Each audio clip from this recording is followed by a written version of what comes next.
Hello friends, I M സ്വപ്ന രമേഷ്. സ്വപ്നലോകം എന്ന YouTube ചാനലിലേക്ക് എല്ലാവർക്കും സ്വാഗതം. സൺഡേ വ്ളോഗാണ് കാണിക്കുന്നത് കേട്ടോ. ഇന്ന് രാവിലെ തന്നെ നമ്മൾ പുറപ്പെട്ടത് എവിടേക്കാണെന്ന് വെച്ചാൽ കൊടുങ്ങല്ലൂരിലുള്ള ചരിത്ര പ്രസിദ്ധമായിട്ടുള്ള ശ്രീ കുരുംബ ഭഗവതി ക്ഷേത്രത്തിലേക്കാണ്. അങ്ങനെ ഞങ്ങളെല്ലാവരും അമ്മയും കൂടെ ഉണ്ട് കേട്ടോ. അങ്ങനെ ഒരുമിച്ച് ഞങ്ങളിതാ ക്ഷേത്ര ദർശനത്തിനായിട്ട് പോവാണ്. അപ്പോൾ എനിക്ക് ഭയങ്കര സന്തോഷമാണ് കേട്ടോ, കുടുംബത്തോടൊപ്പം നമ്മളിങ്ങനെ ക്ഷേത്ര ദർശനം നടത്തുന്നത്. അങ്ങനെയുള്ള ഒരു അവസരം കിട്ടിയില്ലെങ്കിൽ ഞാൻ തനിച്ചാണെങ്കിലും ഞാനങ്ങനെ ദർശനത്തിന് പോകും കേട്ടോ. അപ്പോൾ എന്ന് പറഞ്ഞിട്ടുണ്ടെങ്കിൽ അമ്മയും രമേശേണ്ണും മക്കളും എല്ലാവരും കൂടിയുണ്ട്. അപ്പോൾ വളരെ സന്തോഷത്തിലാണ് നമ്മൾ ഈ ക്ഷേത്രത്തിലേക്ക് എത്തിയത്. അതുപോലെ തന്നെ അകത്ത് കയറി ദർശനമൊക്കെ നല്ല രീതിക്ക് തന്നെ നടത്താനായിട്ട് സാധിച്ചു.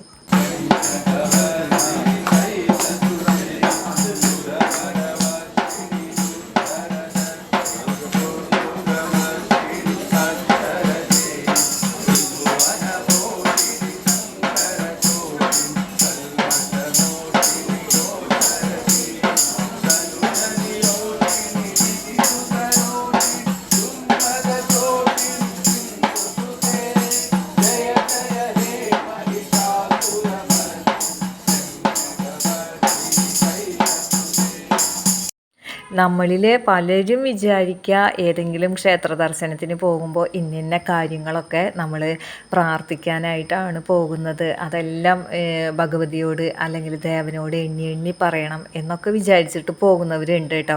പക്ഷെ ചില മനുഷ്യർ അങ്ങനെയല്ല. ഏതാണോ ആ ക്ഷേത്രത്തിലെ പ്രതിഷ്ഠ, ആ പ്രതിഷ്ഠയെ പ്രകീർത്തിച്ചുള്ള ആ ഒരു ഭക്തിഗാനങ്ങളൊക്കെ പാടുക, അല്ലെങ്കിൽ നാമങ്ങളൊക്കെ ചൊല്ലുക, അതിനായിട്ടാണ് അവരവിടെ എത്തിച്ചേർന്നിരിക്കുന്നത്.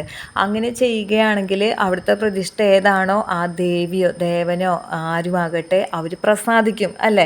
അവരുടെ നാമങ്ങൾ ചൊല്ലിക്കൊണ്ട് വളരെ സന്തോഷത്തോടു കൂടിയിട്ട് ഭജനയൊക്കെ ചൊല്ലിക്കൊണ്ടിരിക്കുന്ന അങ്ങനെയുള്ളൊരു കൂട്ടരെയൊക്കെ ഞാനിങ്ങനെ നോക്കി നിന്നു കേട്ടോ. അപ്പോൾ എനിക്കും വളരെ സന്തോഷം തോന്നി. എന്ത് കാര്യത്തിന് വേണ്ടിയിട്ടാണ് ഇങ്ങനെ ഓരോരോ കാര്യങ്ങൾ നമ്മൾ ചൊല്ലി പ്രാർത്ഥിക്കുന്നത്, അതിന് പകരം ഇങ്ങനെയൊക്കെ ചെയ്താൽ പോരെ എന്നൊക്കെയുള്ള ആ ഒരു ചിന്ത ഈ ഒരു സമയത്ത് തോന്നി കേട്ടോ. ഇങ്ങോട്ട് പോരുമ്പോൾ എന്ന് പറഞ്ഞിട്ടുണ്ടെങ്കിൽ കാറിലിരിക്കുമ്പോൾ എനിക്ക് വല്ലാത്ത സന്തോഷമായിരുന്നു കേട്ടോ. അപ്പോൾ ആ ഒരു സമയത്ത് ഞങ്ങൾ കൊടുങ്ങല്ലൂർ അമ്മയുടെ പാട്ടൊക്കെ വെച്ചുകൊണ്ടാണ് കേട്ടോ വന്നിരുന്നത്. അങ്ങനെ ഇവിടെ എത്തിക്കഴിഞ്ഞ് നമ്മൾ ക്ഷേത്ര ദർശനമൊക്കെ നടത്തുമ്പോൾ ആ ഒരു പാട്ടുകളൊക്കെ നേരിട്ട് പാടുന്നത് കാണാനും സാധിച്ചു കേട്ടോ. അപ്പോൾ ഇതിനൊക്കെ ഒരു ഭാഗ്യം കിട്ടുക എന്ന് പറഞ്ഞിട്ടുണ്ടെങ്കിൽ എന്നെ സംബന്ധിച്ച് അങ്ങനെയാണ് കേട്ടോ. ഇങ്ങനെയുള്ള ക്ഷേത്ര ദർശനം നടത്താനും അതുപോലെ ഞാനിങ്ങനെ കൊതിച്ച ആ ഒരു ഭക്തിഗാനങ്ങളും മറ്റുമൊക്കെ കേൾക്കാനും ഒക്കെ സാധിച്ചു കഴിഞ്ഞിട്ടുണ്ടെങ്കിൽ അതൊരു വലിയ ഭാഗ്യമായിട്ടാണ് കേട്ടോ ഞാൻ കരുതുക. നമ്മുടെ ജീവിതം എന്ന് പറഞ്ഞിട്ടുണ്ടെങ്കിൽ നല്ല രീതിക്ക് പുരോഗമിക്കുകയാണെങ്കിൽ ഞാൻ എന്നും പറയാറുണ്ട്, പ്രാർത്ഥനയും അതുപോലെ തന്നെ പ്രയത്നവും നമുക്ക് അത്യാവശ്യമായിട്ടുള്ള കാര്യം തന്നെയാണ്. താൻ പാതി ദൈവം പാതി എന്നല്ലേ പറയാറ്. അതുകൊണ്ട് തന്നെ നമ്മൾ കഠിന പ്രയത്നം ചെയ്യണം കേട്ടോ. അതുപോലെ തന്നെ പ്രാർത്ഥനയും ഒപ്പം കൊണ്ടുപോകണം. അല്ലാതെ നമ്മളിങ്ങനെ ഇരുന്നും കഴിഞ്ഞിട്ട് എൻ്റെ ലൈഫ് നല്ല പുരോഗതി പ്രാപിക്കട്ടെ അല്ലെങ്കിൽ എനിക്ക് നല്ല വിജയങ്ങൾ ഉണ്ടാവട്ടെ എന്ന് ഇങ്ങനെ പ്രാർത്ഥിച്ചുകൊണ്ട് മാത്രം ഇരിക്കുക. പക്ഷെ നമ്മൾ പ്രയത്നിക്കുന്നില്ല എന്നുണ്ടെങ്കിൽ ഒരു ഫലവും അത് ഉണ്ടാവില്ല കേട്ടോ. അപ്പോൾ കുട്ടികളാണെങ്കിലും അങ്ങനെയാണല്ലോ. നല്ല പോലെ പഠിച്ചെങ്കിലാണ് എക്സാമിനൊക്കെ നല്ല മാർക്ക് കിട്ടുള്ളൂ അല്ലേ. അല്ലാതെ എന്നും ഇങ്ങനെ പ്രാർത്ഥന മാത്രമായിട്ട് ഇരിക്കുകയാണെങ്കിൽ അവർക്ക് മാർക്കൊന്നും വാങ്ങാനായിട്ട് സാധിക്കില്ല. അപ്പോൾ അതുകൊണ്ട് തന്നെ രണ്ടും നമ്മൾ ഒരുപോലെ തന്നെ കൊണ്ടുപോകണം കേട്ടോ. അപ്പോൾ നല്ല ക്യൂ ഉണ്ടായിരുന്നു. അതുകൊണ്ടാണ് ഈ ആൽമരച്ചുവട്ടിലേക്ക് വരെ ഈ ക്ഷേത്രത്തിലേക്ക് കയറാനുള്ള ക്യൂ ഒക്കെ ഇങ്ങനെ നീണ്ടു കിടക്കുന്നുണ്ടായിരുന്നു കേട്ടോ. അങ്ങനെ ഞങ്ങൾ ഇതാ തൊഴുതിറങ്ങി. അപ്പോൾ ഞങ്ങൾക്ക് പ്രസാദമൊക്കെ കിട്ടിയിട്ടുണ്ട്. നോക്കി, നല്ല താമര പൂവൊക്കെയാണ് കിട്ടിയിരിക്കുന്നത്. അതുപോലെ തന്നെ ഇവിടെ എന്ന് പറഞ്ഞിട്ടുണ്ടെങ്കിൽ പല നിറത്തിലുള്ള ചന്ദനങ്ങളും കുങ്കുമവും ഒക്കെ ഉണ്ട് കേട്ടോ. പിന്നെ പൂക്കളും പിന്നെ അവിൽ മലർ പഴം അടങ്ങുന്ന പ്രസാദം ഇതൊക്കെ നമുക്ക് കിട്ടിയിട്ടുണ്ട്. ഇത് കൂടാതെ നമുക്ക് ഒറ്റയപ്പം നമുക്ക് കിട്ടിയിട്ടുണ്ട് കേട്ടോ. ഒറ്റയപ്പം എന്ന് പറഞ്ഞിട്ടുണ്ടെങ്കിൽ ഇത് നോക്കൂ, ഉണ്ണിയപ്പം എന്ന് പറഞ്ഞിട്ടുണ്ടെങ്കിൽ നെയ്യിൽ ഉണ്ടാക്കിയെടുത്ത അപ്പമാണ് കേട്ടോ. അതുകൂടാതെ ഒരു വലിയ അപ്പമുണ്ട്, അതാണ് ഒറ്റയപ്പം എന്ന് പറയുന്നത്. അപ്പോൾ അതേ കണ്ടിട്ടില്ലാത്തവർ കണ്ടോളൂ. കണ്ടില്ലേ, ഈ നെയ്യപ്പം പോലെ അതിനേക്കാളൊക്കെ വലുതാണ് കേട്ടോ ഈ ഒറ്റയപ്പം. അപ്പോൾ അതൊക്കെ നമുക്ക് കിട്ടിയിട്ടുണ്ട്. അത് നമ്മൾ കഴിക്കുകയും അതുപോലെ തന്നെ ആൽത്തറയിലിരിക്കുന്നവർക്ക് കൊടുക്കുകയും ചെയ്തു കേട്ടോ.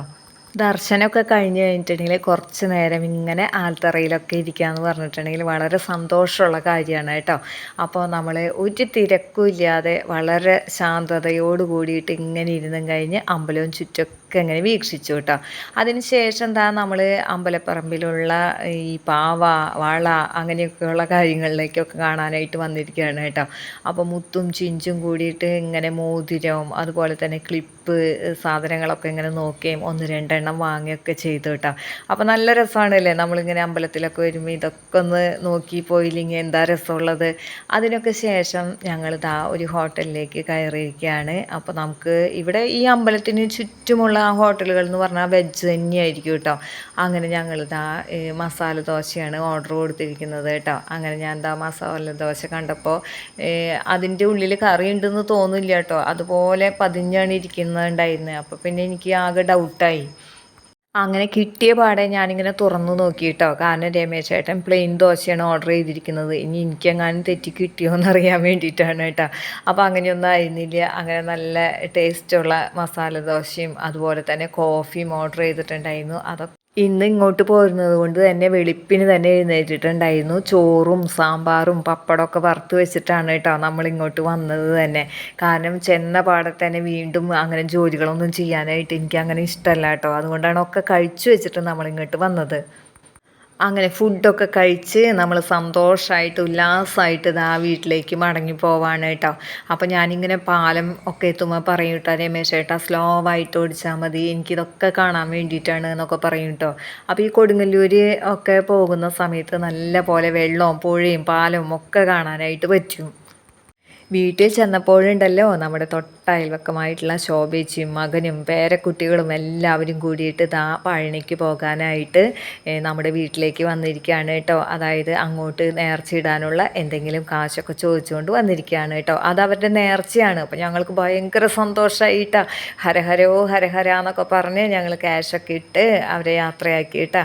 അപ്പോൾ അതിന് ശേഷം മുത്ത് വീണ്ടും കിച്ചണിൽ എന്തൊക്കെയോ കറികൾ വെക്കാനുള്ള തത്രപ്പാടിലാണ് കേട്ടോ. അപ്പോൾ പിന്നെ എനിക്ക് ഇങ്ങോട്ടൊന്നും തിരിഞ്ഞു നോക്കേണ്ട ഒരു ആവശ്യമില്ല.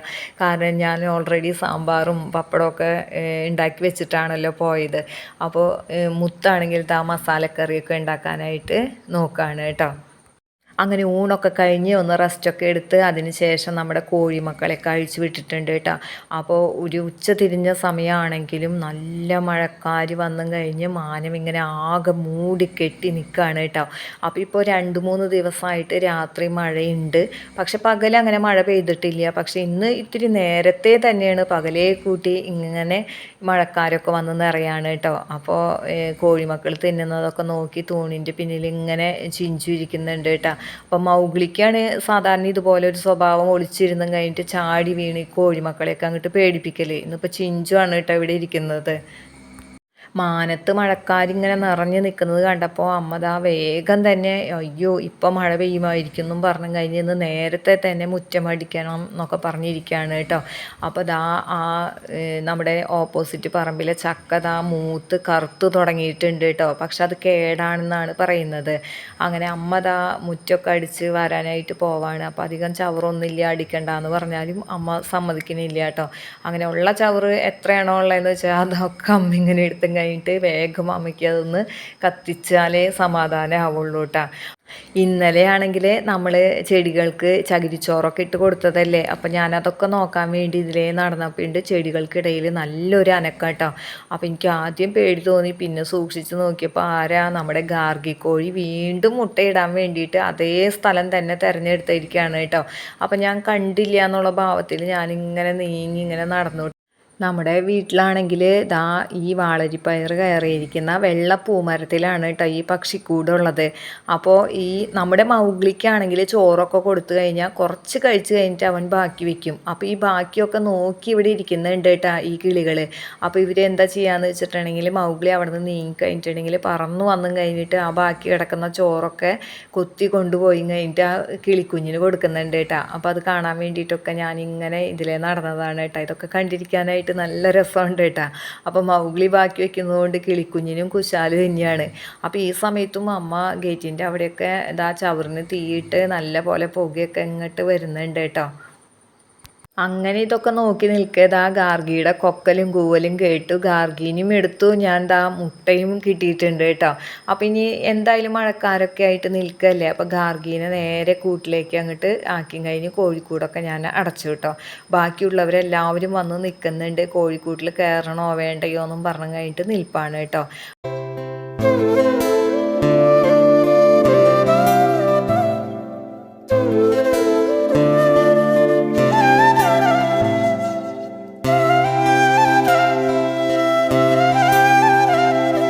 അമ്മയാണെങ്കിൽ മഴയ്ക്ക് തൊട്ട് മുൻപ് തന്നെ ചവറിനൊക്കെ തീ കൊടുത്ത് അതൊക്കെ അങ്ങനെ കത്തിക്കഴിയുന്നുണ്ട് കേട്ടോ. അപ്പോൾ മഴയ്ക്ക് മുന്നേ അമ്മ അതൊക്കെ ചെയ്തു തീർത്തിട്ടുണ്ട്. അപ്പോൾ ഇന്നത്തെ വീഡിയോ ഇവിടെ വെച്ച് നിർത്താണ്.